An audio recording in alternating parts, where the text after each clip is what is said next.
I love the Marine Corps, and I would not talk down on them, but what they didn't do was teach me how to be a civilian again. How long did it take you to adjust, though? It took me about 6 years to adjust to being broke.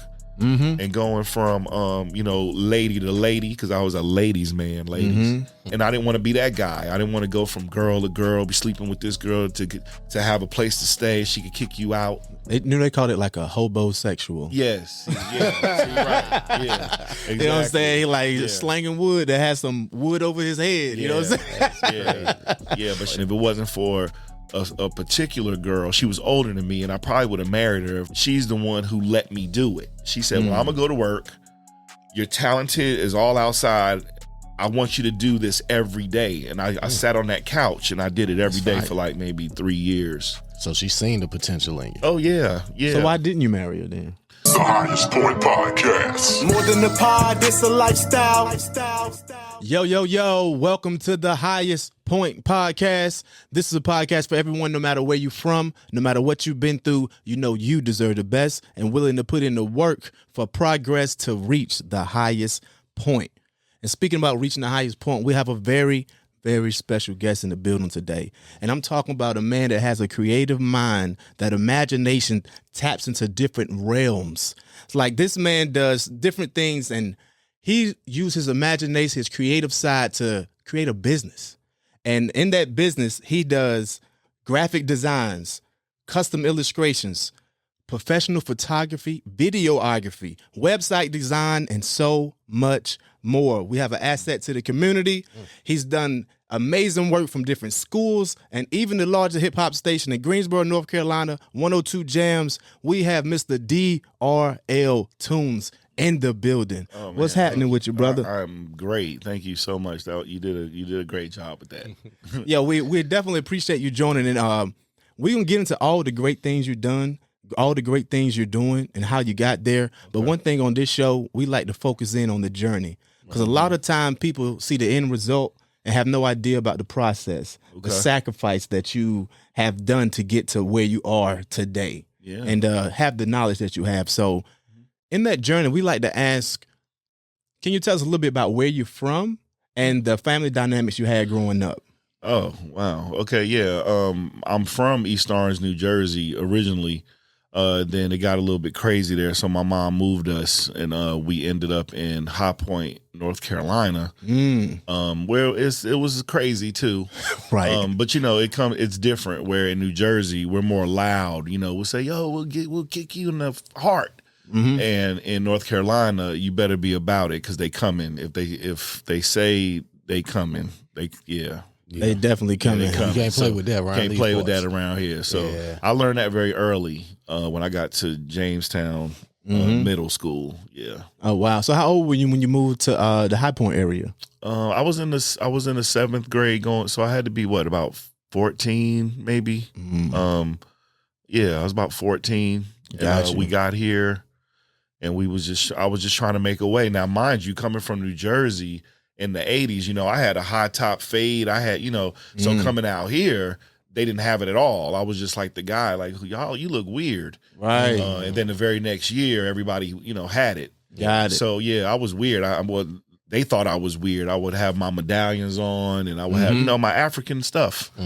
But it was crazy. But I got some friends out of that deal.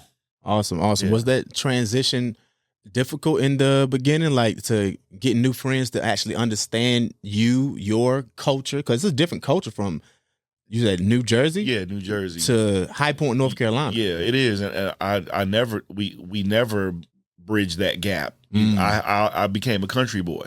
Gotcha. So we never try to be too New Jersey down here. That's a recipe for disaster. Right. You really when I was coming up, Eric B. and Rakim told me, like, it ain't where you from, it's where you at. Right. So I've always listened to that. And so you could get down here, act like you Jersey. You won't have no friends, you won't have no money, you won't have nothing. Yeah, that's true. Yeah, you got to fit in. So but I've been here so long. I'm a country boy. This is where I am.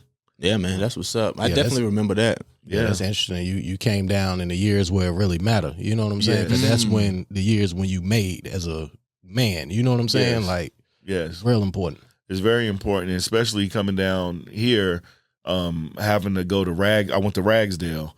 So Ragsdale was not very friendly at the time. So yeah, I was getting into altercations. I was bullied. I wasn't bullied, but a day, because that's when the New Jersey comes out. Right. But I mean, Ragsdale was something to behold. I never knew what a real drug school was, but yeah, it was there. What you mean drug school? Well, I come from fighting, where fighting was the thing. You may get jumped in the hallway. Yeah. Well, when you came to North Carolina and I went to Ragsdale, it wasn't that. They weren't really worried about that. It was like they was getting high in the bathroom, and they was sneaking off to smoke weed, and that's what the white guys were doing. Now, my friends, we didn't smoke weed. I didn't smoke weed until I was 25 years old. And that's what got me into the Marine Corps, because I was clean. When they found me, they was like, "Yo, you don't smoke no weed." I was like, "Nah," and I ran track, so I was running. Then the Marine Corps was my savior, because I didn't take the SAT. Got it. Nobody told me about that. Yeah, and I knew that you was in the military. I didn't know what branch. Yeah, so you was in the Marine Corps. Yes. Now, what made you make that commitment to the Marine Corps? They were the toughest. They were the ones that when I watched them, they looked good. It wasn't a thing where they were tough, but they looked good while they was doing it. Right. And then I saw a movie, and it was Dead Presidents. And Dead Presidents, he was in the Marine Corps, and in Dead Presidents, it was a different person when he came back from boot camp. When he went to play pool again, it was a different person. Right. So I wanted to be that. I wanted to go from, okay, you thinking you getting over on me, to now, if it comes down to it, I know I can protect myself. Right. I mean, I bet those, what y'all got to run in the Marine Corps, like a 3 mile? Yeah. 3 mile joint. So that was easy for you. Well, that was in the beginning of it. Yeah, to get out, you had to do the 10-mile hump. But the running part was easy. It was the physical part where you got to do the obstacle course, and you got to run and jump and pull and tug and climb down so you don't fall in the water. Right. But I met some men that, just like when I met you guys today, like really for the first time. I've seen you, but I love the fact that black men want to be black men, and you're raising your families, and you're doing the right thing, and you're trying to do it. So that's what my senior drill instructor was. He was that guy. Right. Structure. Yeah, he was a beast. And I've seen him do stuff that I'm like, if I could at least get close to that as a man, right, I would be doing good. Yeah, that's dope. Now, military, that's like very hands-on, physical. Yeah. But you have a creative mind as well. What did you learn from the military that helped you in your business journey as being a creative? And also, were you a creative in the military? Yeah, that's a great question. Yeah, when I got to boot camp, they very, very early, they knew that I could draw. So they saw me sketching on something, and they was like, "What is that? You're not supposed to be drawing right now. Get it out of here." So my squad guys, they would have me draw pictures on their envelopes to their girls and stuff, like prison, I guess.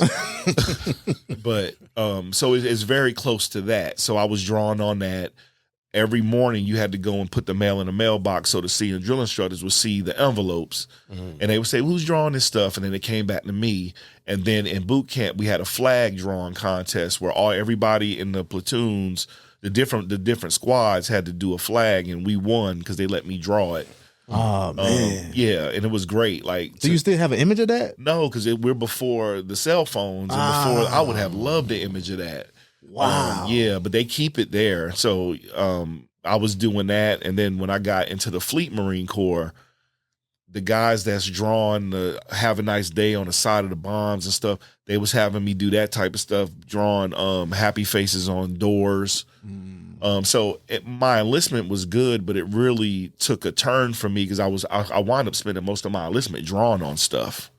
But that's God again. Yeah. I mean, God really can make a way for your gift. Yes. Yeah, just like you guys. If you guys was in the Marine Corps and it was about this time, y'all would have a podcast, but it would be in there. Right. It's just God will make a way for it. Yeah, yeah. And you were steady building on your gift right there, working. Yes. Then after you got out, what was your next step? Now that was a little bit tricky because they don't, and I love the Marine Corps and I would not talk down on them, but what they didn't do was teach me how to be a civilian again. So you go through this time period where you're depressed because now the only thing that I knew was to really fight and be aggressive. Right? And you're out here in the world and you're going on these job interviews and you're looking at somebody that you know you could hurt, right? Talking to me crazy, and I ain't even got a job yet. You know, critiquing me like I just wasn't critiqued for the last 5 years. Right. So that's where my I had to make a decision. Damn. And it wasn't to work. How long did it take you to adjust though? It took me about 6 years to adjust. Wow. Yeah, it took me about 6 years to adjust and being broke. And going from lady to lady, because I was a ladies man, ladies. So and I didn't want to be that guy. I didn't want to go from girl to girl, be sleeping with this girl to have a place to stay. She could kick you out. They knew they called it like a hobosexual. Yes, yeah, so you're right. Yeah, exactly. You know what I'm saying? Like slanging wood that has some wood over his head. You know what I'm saying? Yeah. But shout out to them girls, man. I appreciate all y'all because y'all bought me cars and y'all paid my phone bill when I couldn't do it, and y'all really helped me out. And if it wasn't for a particular girl, she was older than me, and I probably would have married her if I didn't. She was older than me, so I was in that guy. So we should have been married, but she's the one who let me do it. She said, "Well, I'm gonna go to work. You're talented as all outside. I want you to do this every day." And I sat on that couch and I did it every day for like maybe 3 years. So she's seen the potential in you. Oh yeah. So why didn't you marry her then? We got old. I mean, we got older. Grew apart? By the time, because by the time I was in my 30s, now she's in her mid 40s. She's 10 years older than me. So it was just too different. She was in her real grown up thing, and I was trying to get money. Right. And it's hard for her to be at home, and I'm out running around. It can be conflicting. It can. The Highest Point Podcast. Subscribe now for part 2.